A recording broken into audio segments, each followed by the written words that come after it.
at the edge of the forest.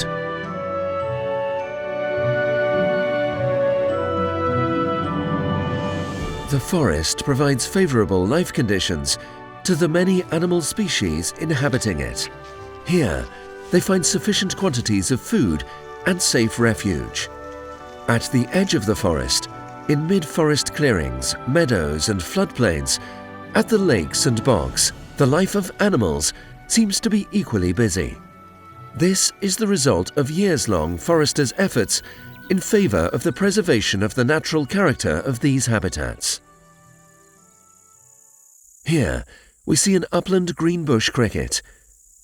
Our hero has decided to climb up a blade of grass to reach the higher level of the blackberry bush.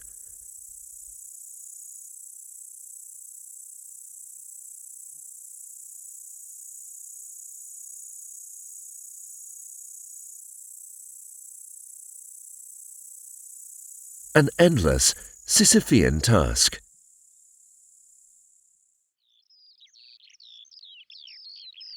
A meadow adjacent to the Vata River. This long-legged, slender, long-billed bird is a black-tailed godwit. It nests in loose colonies or alone, often in the neighborhood of lapwings and common redshanks. Lapwings here play the role of guards as they first warn of danger.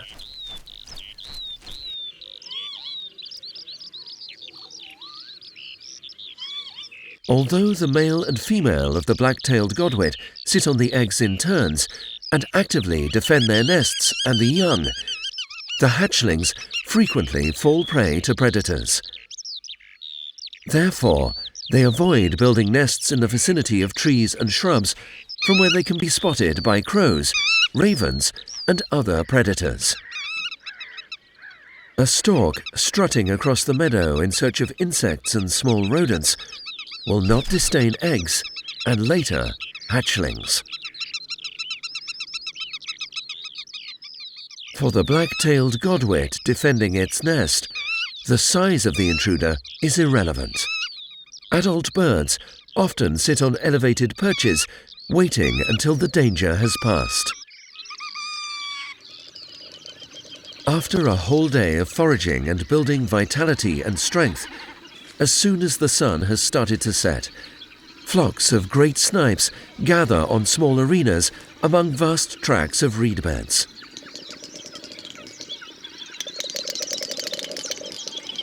This is one of the most mysterious and rarely encountered bird species. The great snipe is the only representative of scalopicid waders in Europe which performs its courtship display on the ground. Males jump up into the air with lifted heads and tails fanned, uttering a variety of characteristic rattles, clicks, buzzes, and whistles while displaying. They frequently get into fights, standing erect with chest puffed and jumping towards each other.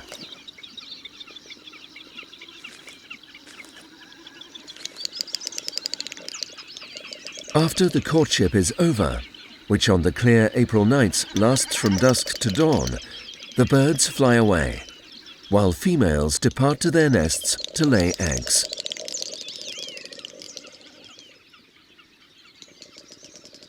The aquatic warbler lives in a similar environment. It can be easily recognized by the calls uttered on evenings by females perching on the dry stems of bog plants.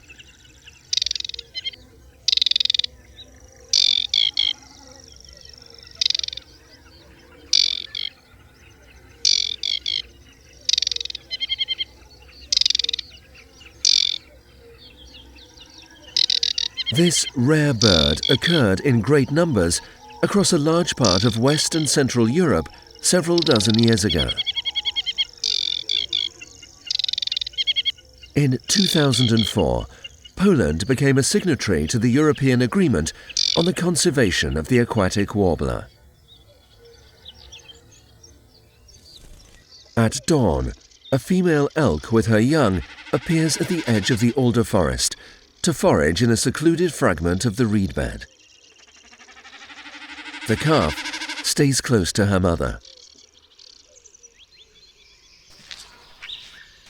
Young female elks give birth to only one calf. It is born red-brown and ready to follow its mother 3 days later. Once they are 3 months old, the elk fawns begin to supplement their diet with solid food. Half of them die during the first 2 months after birth.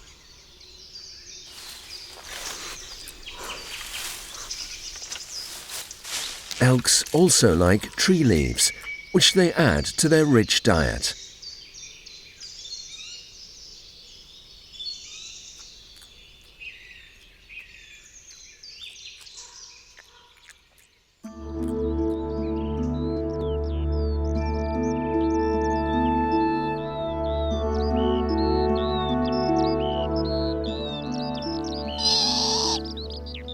The agitated lapwing, incubating the eggs, lifts its characteristic long crest and utters a harsh wail.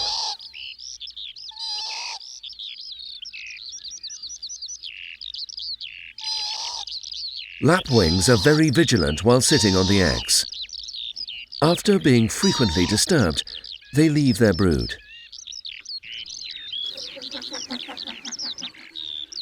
While some incubate, others just start building their nests.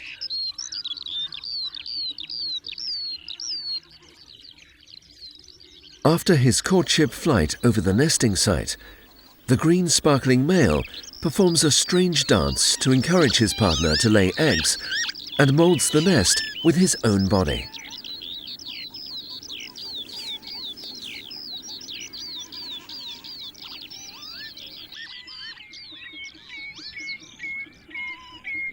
The oystercatcher bird is another representative of waders.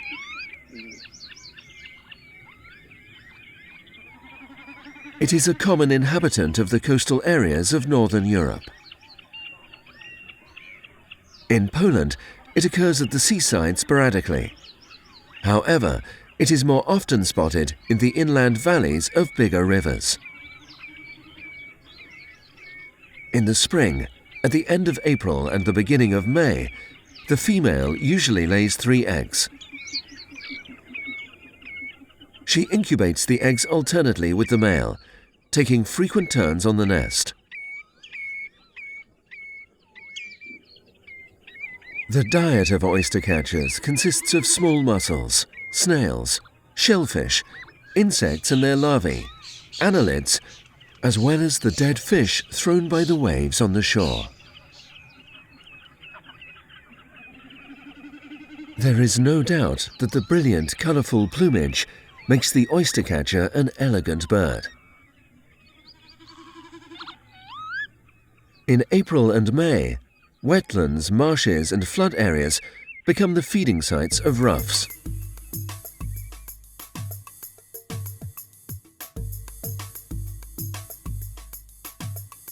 In the mating season, a collar made of colourful, shiny feathers forms around the male's neck. Their plumage is so different that it is impossible to find 2 identical birds.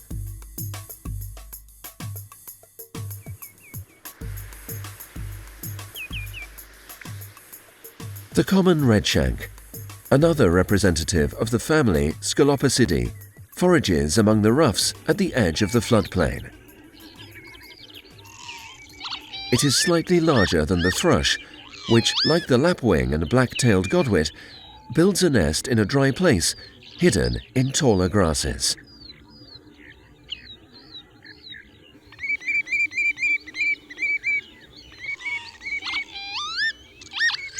To mask it even better, the bird draws some grass blades from the clump where the nest is hidden.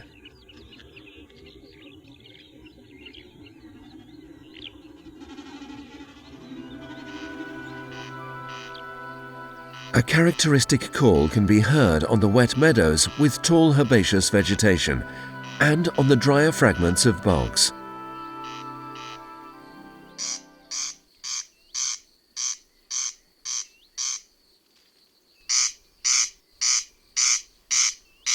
This is the voice of a corncrake, well hidden in tall grasses. These birds live a very secretive mode of life. The male changes its courtship site so quickly that one has the impression that there are several birds in the area.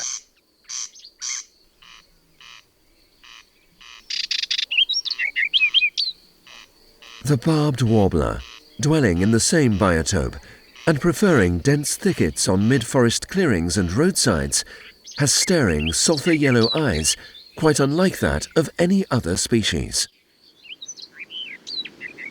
This is our largest and rarest representative of sylvid warblers.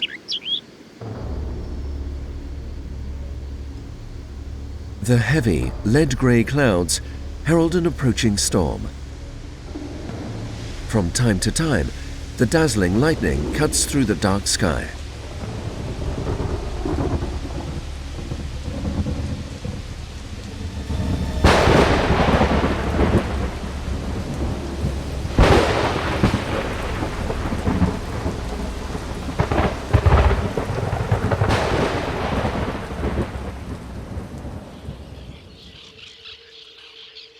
White-winged terns gather around the rain puddles formed after a night shower.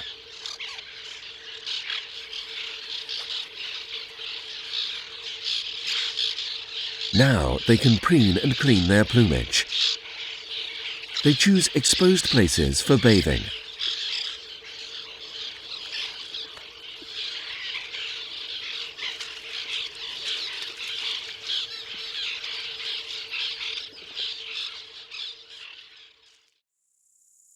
Let's go back to our Sisyphus. The obstinate bush cricket keeps climbing up a grass stem and, like the mythical hero, cannot get to the top. Will it succeed?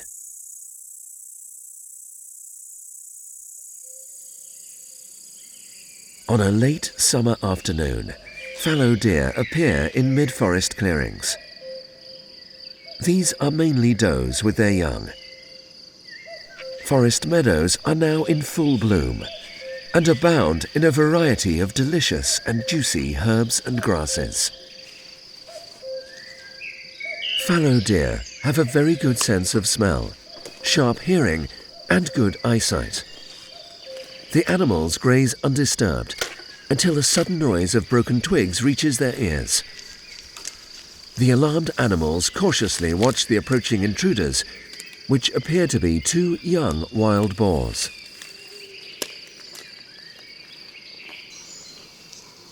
The joyful boars enter the meadow and stay together, ready to play and fool around.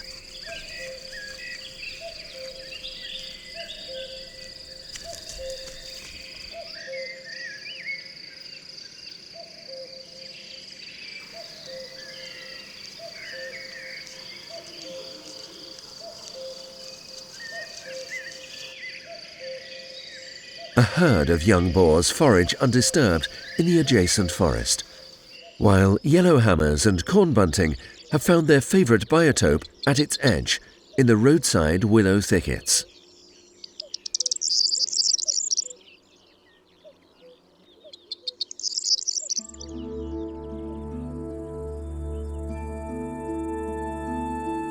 Like fallow deer, red deer stags also stay together in herds. The hot summer afternoon and the swarms of stinging insects do not favour foraging.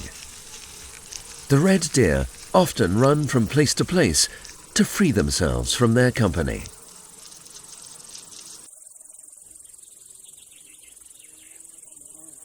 This does not help much, yet for a short while the stags are undisturbed by insects.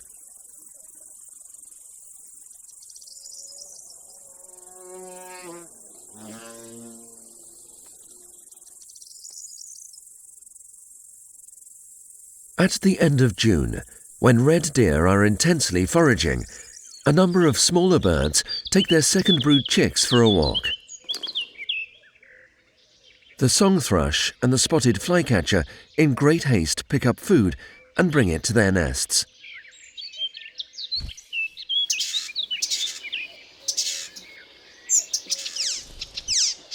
The icterine warbler, which has finished raising its offspring, still eagerly sings its rich melody in a quick tempo. Just under the window, in a juniper bush, the song thrush female awaits the return of her mate with another portion of food.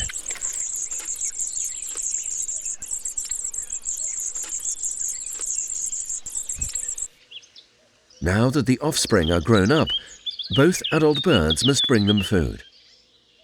The young should leave the nest as soon as possible, as this species often suffers considerable brood losses.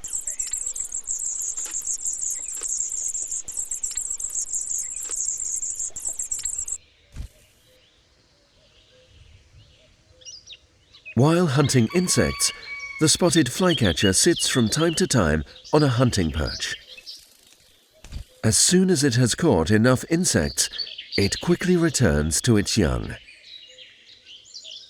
These birds are famous for building nests in the most unusual places, like for instance this one, set on a beam in the porch of a forester's lodge.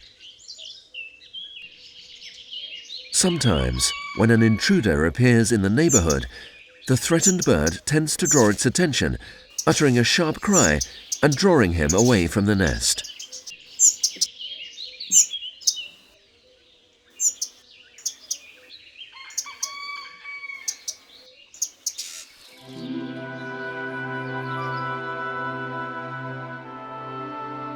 For the most part of the year, hinds with their offspring and one-year-old stags form separate herds. They occupy the best feeding grounds, even the mown meadows adjacent to forests.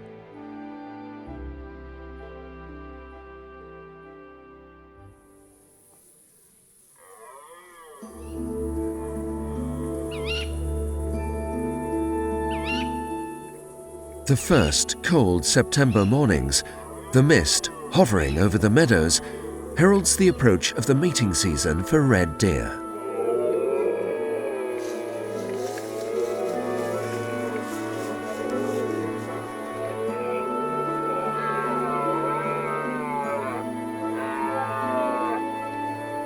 During the rut, stags search for hinds and vice versa. Hinds, which at that time live in single-sex herds, attract a stag and surrender completely to him.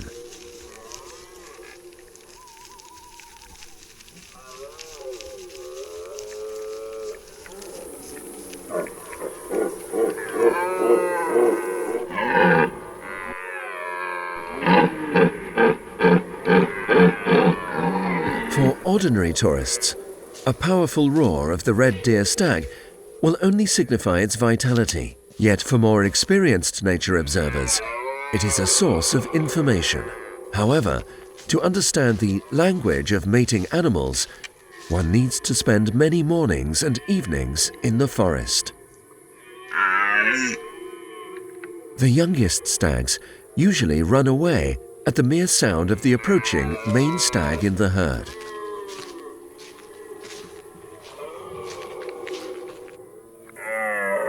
The older ones, ready to compete, would long measure their strength against that of their rival, listening to his roars.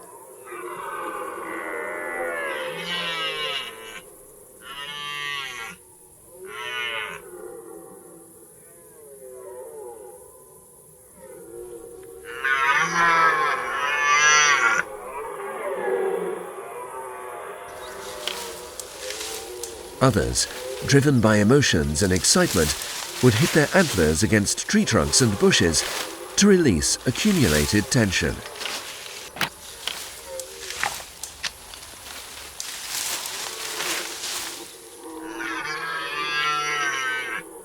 A stag fight can take a dozen or so seconds, or even minutes. The longest and fiercest fights are those between two main stags, each protecting their own harem of hinds.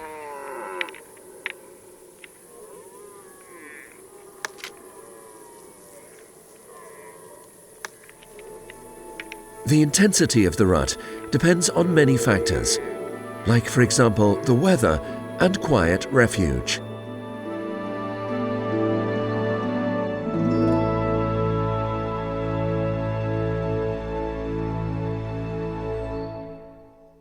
With the approaching winter, the elks move from the extensive mires to the dense forest thickets.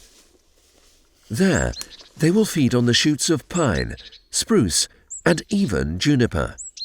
And, of course, bark, their favorite food.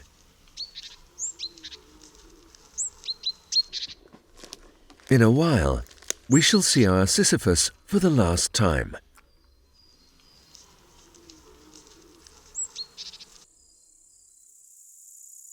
We so admired its determination that we decided to film this scene till the very end.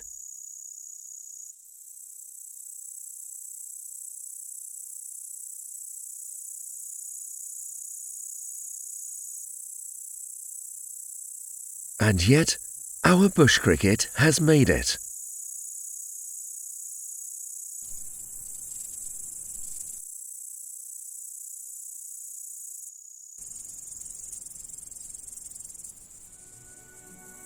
Every fragment of nature teems with life.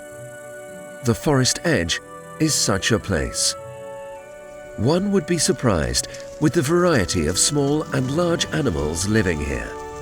One needs to spend much time in peace and quiet to explore the secrets of nature.